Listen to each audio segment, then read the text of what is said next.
मैसो नगर में सिकंदर नाम का एक व्यक्ति रहता था। सिकंदर बुद्धि का बहुत ही तेज था। उसे नई नई किताबें पढ़ना बहुत पसंद था। वो हर प्रकार की किताबें पढ़ा करता था और नई नई जानकारी प्राप्त किया करता था।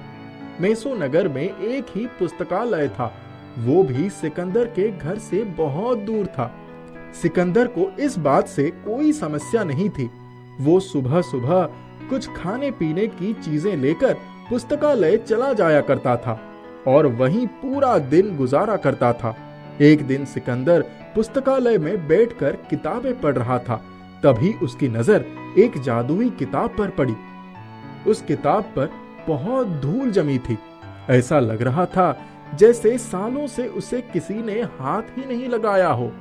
सिकंदर ने तुरंत उस किताब को उठा लिया और उसे साफ करके पढ़ना शुरू कर दिया। सिकंदर को वो जादुई किताब बहुत ही अच्छी लगने लगी। उस किताब में जादुई चीजों के बारे में दिया हुआ था। सिकंदर मन लगाकर किताब को पढ़ने लगा। वो किताब बहुत ही मोटी थी, इसीलिए सिकंदर उसे हर रोज पढ़ता था और नई नई जादुई चीजों के बारे में जानता था। अब किताब खत्म ही होने वाली थी। आखिरी के कुछ पन्ने ही बचे थे। तभी सिकंदर ने जादुई शेर के बारे में पढ़ा। सिकंदर ने सोचा, क्या सच में जादुई शेर होते हैं? यही सोचकर सिकंदर दिलचस्पी से जादुई शेर की बातों को पढ़ना शुरू कर दिया। तभी उसने देखा कि अंत में उस जादुई शेर तक पहुंचने का रास्ता बताया गया था। क्या करूं? एक बार यहाँ जाकर देखूं क्या? सिकंदर ने मन बना लिया कि वो जादुई किताब में दिए हुए रास्ते की मदद से जादुई शेर तक पहुंचेगा। उसने किताब को अपने हाथ में लिया और उसी रास्ते पर निकल पड़ा। रास्ता तक पहुंचने के लिए किताब में कई प्रकार के संकेत दिए हुए थे। उन्हीं को मानता हुआ सिकंदर एक जगह आ पहुंचा। सिकंदर ने देखा उसके आसपास जंगल ही जंगल हैं। सिकंदर बहुत डर गया। वो सोचा, ये मैं कहाँ आ गया हूँ? अब वापस अपने नगर कैसे जाऊंगा? पता नहीं इस किताब ने मुझे कहाँ पहुंचा दिया है।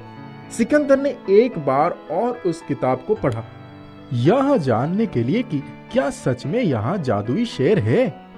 किताब में लिखा था, जहाँ अब आप पहुंच गए हैं वहीं किसी बड़े पेड़ के पास मिट्टी खोदने से जादुई शेर मिलेगा। सिकंदर कहता है, अरे ये कैसे हो सकता है? मिट्टी के अंदर जादुई शेर? सिकंदर आसपास कोई बड़ा पेड़ खोजने लगा। सिकंदर को जंगल में एक बहुत ही बड़ा पेड़ दिखा। सिकंदर उस पेड़ के पास आया और वहां आकर उसके आसपास की मिट्टी खोदने लगा। तभी सिकंदर को एक लकड़ी का शेर का छोटा सा पुतला मिला। सिकंदर कहता है, हाँ, ये क्या बात हुई? इतना मेहनत करने के बाद ये छोटा सा शेर मिला, वो भी लकड़ी का। सिकंदर ने अच्छे से किताब पढ़ लिया, लेकिन उसे कुछ ऐसा नहीं मिला जिससे वो जादुई शेर का पता लगा सके। जब वो किताब बंद करने जा रहा था, तभी उसकी नजर एक छोटी सी लिखावट पर पड़ी। वहां लिखा था, जो लकड़ी का शेर तुम्हें मिला है उसके आंख पर अपनी उंगली लगाओ, वैसे ही वो असली शेर में बदल जाएगा और तुम्हारा वफादार बन जाएगा। तुम जो कहोगे वो वैसा ही करेगा। सिकंदर ये पढ़ ही रहा था, तभी उसे चारों ओर से लोगों ने घेर लिया और उसे बंदी बनाकर उस नगर के राजा के पास ले गए। राजा सिकंदर से बोला, ए घुसपैठिए, तुझे किसने भेजा है? तू हमारा दुश्मन बनकर हमें यहाँ कष्ट पहुंचाने आया है ना? बोल, किसने भेजा है तुझे? बोल, नहीं तो जान से हाथ धो बैठेगा। सिकंदर कहता है, जी नहीं, मैं घुसपैठिया नहीं हूँ। मैं तो किसी चीज की तलाश में यहाँ आ गया हूँ। मैं आपका दुश्मन नहीं हूँ। मैं तो आपको जानता भी नहीं हूँ। राजा कहते हैं, अच्छा, एक तो तू हमारे नगर में घुस आया है और अब तू हमसे झूठ भी बोलेगा। सिपाहियों, इसे कारागार में डाल दो और पूरे नगर में ऐलान करवा दो कि एक दुश्मन हमारे नगर में घुस आया है। उसे आज शाम सजा मिलने वाली है। सभी उसकी सजा देखने आ सकते हैं और सीख ले सकते हैं कि अगर किसी ने भी हमारे नगर के विरुद्ध कुछ करने का सोचा तो उनका हश्र क्या होगा। सभी सिपाहियों ने वैसा ही किया। सिकंदर सजा की बात सुनकर बहुत डर गया। उसने सोचा, अब ये लोग मुझे कैसी सजा देने वाले हैं। शाम हो चुका था। राजा और बाकी सभी प्रजा आ चुके थे। सिकंदर को कारागार से निकाला गया और एक मैदान में लाया गया। आसपास नगर के सभी प्रजा खड़े होकर सिकंदर को देख रहे थे और राजा अपनी गद्दी पर बैठे सिकंदर का इंतजार कर रहे थे। जैसे ही उन्होंने सिकंदर को देखा, वो बोले, बीच मैदान में लाया जाए इस दुश्मन को। सिपाहियों ने सिकंदर को बीच मैदान में छोड़ दिया और सभी वहां से चले गए। सामने से लोहे का एक दरवाजा खुला। राजा कहते हैं, उस गुस्सेल सांड को इस दुश्मन के पास छोड़ दिया जाए। दरवाजा खोलते ही एक गुस्सेल सांड सिकंदर के सामने आने लगा। सिकंदर उसे देखकर बहुत डर गया और बोला, अरे अरे ये तो मुझे मार ही डालेगा, क्या करूं अब। सांड सिकंदर के पीछे दौड़ने लगा और सिकंदर आगे आगे भागने लगा। तभी उसे किताब की बात याद आई। उसने अपनी जेब में से उस लकड़ी के शेर को निकाला और उसके आंख पर अपने हाथ को रखा। तुरंत वो लकड़ी का शेर असली शेर में बदल गया। चारों ओर शेर को देखकर हल्ला मच गया। भागो भागो, ये शेर कहां से आ गया। जाओ शेर, इन लोगों को सबक सिखाओ। शेर को देखकर सांड भी भाग गया और आसपास के सारे लोग भी। राजा और उसके सभी मंत्री भी राजमहल की ओर भागे। शेर सिकंदर को कुछ भी नहीं कर रहा था क्योंकि वो उसका वफादार था। जब सभी वहां से भाग गए, तब सिकंदर शेर के ऊपर बैठा और शेर से बोला, चलो शेर, अब हम अपनी मेशो नगर की ओर चलते हैं। शेर सिकंदर को लेकर मेशो नगर तक आया। अब सिकंदर उन सभी से बचकर अपने नगर आ चुका था। वो शेर के ऊपर से उतरा और बोला, धन्यवाद मेरे दोस्त, अब मैं तुम्हें पहले जैसा ही बनाता हूं। सिकंदर ने शेर की आंखों पर अपना हाथ रख दिया। तभी शेर वापस से लकड़ी के शेर में बदल गया। सिकंदर कहता है, इसे शेर के रूप में रहने देता तो सभी इसे मार डालते, इसीलिए मैंने इसे पहले जैसा बना दिया। अब इसे कोई कुछ नहीं करेगा और मैं इसे हमेशा के लिए अपने पास रख सकूंगा। सिकंदर जादुई शेर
तो उसका चेहरा नदी में दिखने लगता है। एक बार फिर से वो चादर ओढ़ लेता है। फिर से उसका चेहरा गायब हो जाता है। अब एडम समझ जाता है कि यह चादर कोई आम चादर नहीं, बल्कि जादुई चादर है। एडम सोचता है कि इस जादुई चादर की मदद से वो खुद को बेगुनाह साबित कर सकता है। वो चादर ओढ़कर अपने गांव की तरफ वापस लौटता है। गांव में रहने वाले सारे लोग उसको देख नहीं पाते हैं। फिर वो सीधा पीटर के घर जाता है। पीटर अपने घर में सो रहा होता है। जादुई चादर ओढ़कर एडम पीटर को जोर से एक लात मारता है। लात पड़ते ही पीटर हड़बड़ा कर उठ जाता है। पीटर अपने चारों ओर देखता है, लेकिन पीटर को कुछ भी नजर नहीं आता। पीटर फिर सो जाता है। एडम फिर से पीटर को जोर से एक लात मारता है। पीटर फिर उठ जाता है। पीटर डरी हुई आवाज में कहता है, कौन है यह? मुझसे क्या चाहते हो? एडम पीटर के पास एक कागज फेंकता है। पीटर कागज खोलकर देखता है। उस कागज में लिखा होता है कि तुमने एडम पर झूठा चोरी का इल्जाम लगाया था। तुम अपने दोस्तों के साथ गांव में मुखिया के पास जाकर सबके सामने अपना गुनाह कबूल करो और ये भी बताओ कि तुमने क्यों एडम पर झूठा इल्जाम लगाया था। पीटर बहुत डर जाता है और अगले ही दिन वो अपने दोस्तों के साथ मुखिया के पास जाता है और मुखिया को सब कुछ सच सच बता देता है। मुखिया को पीटर की बात सुनकर बहुत गुस्सा आता है और मुखिया पीटर और उसके दोस्तों को गांव से बाहर निकलवा देता है। मुखिया गांव के लोगों से कहता है, जाओ और एडम को ढूंढ कर लाओ। गांव वाले एडम को ढूंढने निकल पड़ते हैं। एडम उन्हें गांव से दूर एक नदी के पास बैठा मिलता है। गांव वाले एडम को मुखिया के पास लाते हैं और मुखिया सबके सामने एडम से अपनी गलती की माफी मांगता है। फिर एडम पहले की तरह खुशी खुशी अपने गांव में रहने लगता है।